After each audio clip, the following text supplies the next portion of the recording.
বিএনপির কিছু নামের ব্যাপারে আপত্তি ছিল, তাদেরকে পরে নেওয়া হয়নি। ডিসিশন এরকম ছিল না, এমন না যে আমরা মিটিং করে ডিসিশন নিয়েছি যে ডক্টর ইউনূসকে প্রধান উপদেষ্টা বানানো হবে বা এরকম কিছু। তখন এটা কোনো কালেকটিভ ডিসিশন ছিল না যে ওনাকে আমরা প্রধান উপদেষ্টা করব, কারণ আমাদের মনে হচ্ছিল না যে 5ই আগস্ট পতন হবে। আমাদের মনে হচ্ছিল যে আরো হয়তো দীর্ঘ সময় আমাদের লড়াই করতে হতে পারে। ইভেন সব ধরনের সম্ভাবনাই ছিল, এটা একটা গৃহযুদ্ধের দিকে যাওয়ার পরিস্থিতিও ছিল ওই সময়টাতে। এবং স্যারের কিছু কনসার্ন ছিল, সেগুলো আমরা ডিসকাস করি যে এটা আবার 1-11 মতো একটা সরকার হবে কিনা। স্যারের কনসার্ন ছিল এটা, স্যারের কনসার্ন ছিল যে আমি আসলে আমাকেই স্বাধীনতাটা দিতে হবে, আমি আসলে এটা আর্মি রান করবে কিংবা পেছন থেকে কেউ রান করবে এটা হলে আমি আসবো না। তবে এর আগে আমরা এটা অনুভব করি যে পরবর্তীতে আমরা আসলে দেশটার আসলে কি হবে শেখ হাসিনা চলে যাওয়ার পরে।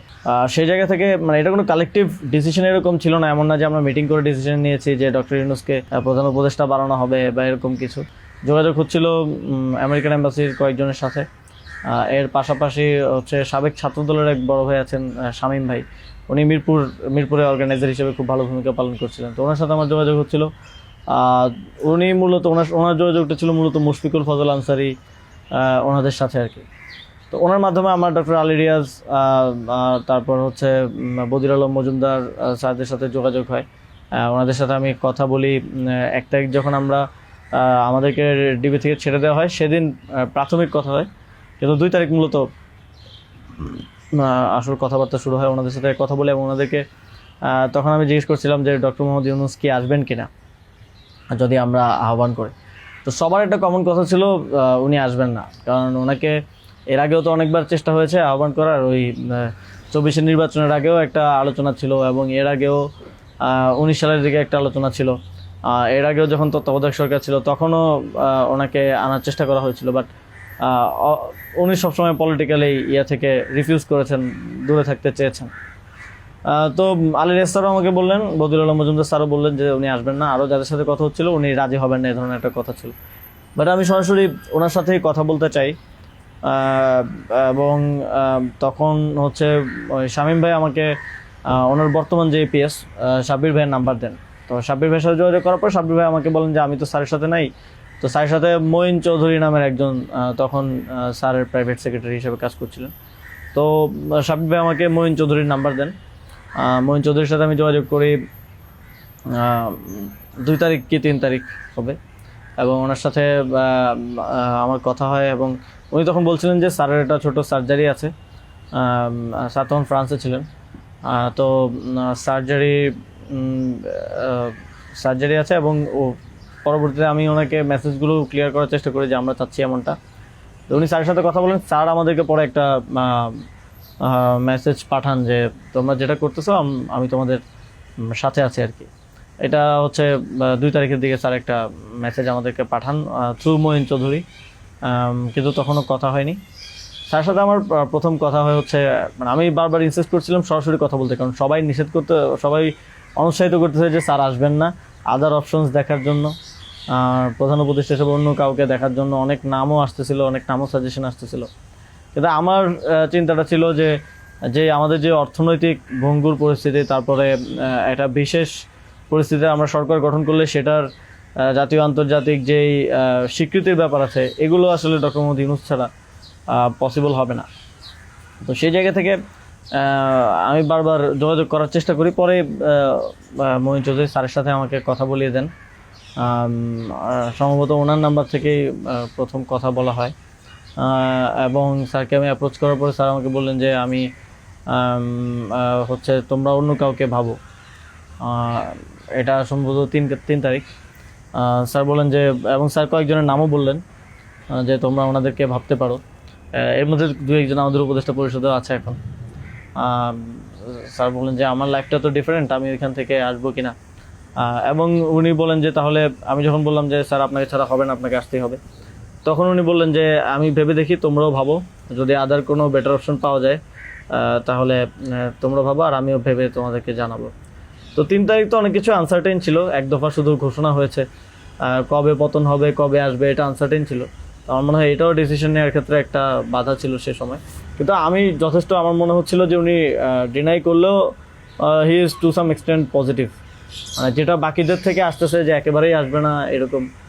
আসিফ স্যারও বলতেছিল যে আসবে না স্যার, রাজি হবে না। তো আবার আমার মনে হচ্ছিল যে এই লোকগুলো তো সবাই স্যারকে পার্সোনালি চেনে, তো ওনারা বলতেছে, কিন্তু আমরা ইনসিস্ট করি, আমি ইনসিস্ট করি, এবং আমি তখন আসলে বাকিদেরকে জানিয়ে রাখছিলাম যে আমার স্যারের সাথে যোগাযোগ হচ্ছে। তখন এটা কোনো কালেকটিভ ডিসিশন ছিল না যে ওনাকে আমরা প্রধান উপদেষ্টা করব। আমি নাহিদ ভাই, মাহফুজ ভাইদেরকে জানিয়ে রাখি যে আমার ওনার সাথে যোগাযোগ হচ্ছে, দেখি এটা কোথায় যায়। আর সবার কাছেই তো তখন সময়টা আনসার্টেন ছিল যে কখন পতন হবে, কখন সরকার হবে। এটা অনেক ফার সাইটেড আসলে বিষয় ছিল ওই সময়টাতে, কারণ আমাদের মনে হচ্ছিল না যে 5ই আগস্ট পতন হবে, আমাদের মনে হচ্ছিল যে আরও হয়তো দীর্ঘ সময় আমাদের লড়াই করতে হতে পারে। ইভেন সব ধরনের সম্ভাবনাই ছিল, এটা একটা গৃহযুদ্ধের দিকে যাওয়ার পরিস্থিতিও ছিল ওই সময়টাতে।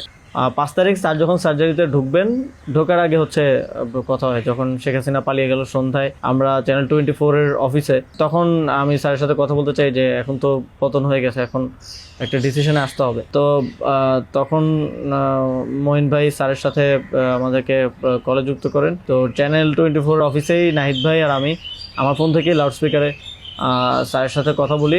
তো স্যারকে আমরা বলি যে স্যার এখন একটা ডিসিশন আসতে হবে, আর স্যারও সার্জারিতে চলে যাচ্ছিলেন তারপরে ডিসিশন দেওয়াটা। তো স্যার এক ধরনের তখন মনোসম্মতি দিলেন যে আমি আসবো। আর এর মাঝে তো 2 দিন স্যারও আলোচনা করেছেন বিভিন্ন পর্যায়ে, আমি আসবো, তবে বিস্তারিত কথা বলার আগে তোমরা কোথাও এটা অ্যানাউন্স করো না আর কি।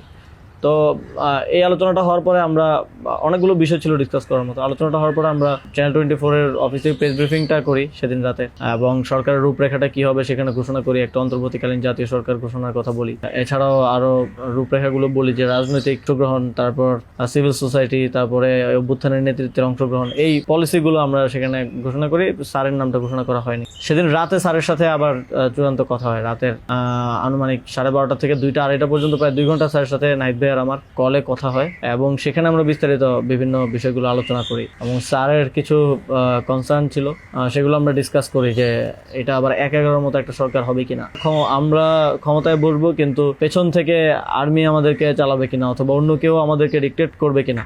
স্যারের কনসার্ন ছিল এটা। স্যারের কনসার্ন ছিল যে আমি আসলে আমাকেই স্বাধীনতাটা দিতে হবে, আমি আসলে এটা আর্মি রান করবে কিংবা পেছন থেকে কেউ রান করবে, এটা হলে আমি আসবো না। তো আমরা স্যারকে বলেছি যে আমাদের পজিশনে এটাই, যে গভর্নমেন্ট যদি আমরা ফর্ম করি, গভর্নমেন্ট স্বাধীনভাবে কাজ করতে হবে, এবং এখানে সেনাবাহিনী কিংবা অন্য কোনো অথরিটি যদি হস্তক্ষেপ করতে চায় সেক্ষেত্রে আমরা মাঠ থেকে সেটাকে চ্যালেঞ্জ করবো আর কি। তো এই ধরনের একটা নিশ্চয়তা স্যারকে আমরা দিই। তারপর এক ধরনের কথা হয় যে উপদেষ্টা পরিষদ কেমন হবে। স্যার আমাদেরকে বলেন যে তোমরা 23-24টা নাম আসে আমার কাছে, তো ওই নামগুলোর সাথে আমরা যে নামগুলো ঠিক করি প্রায় কমন ছিল অনেকগুলো।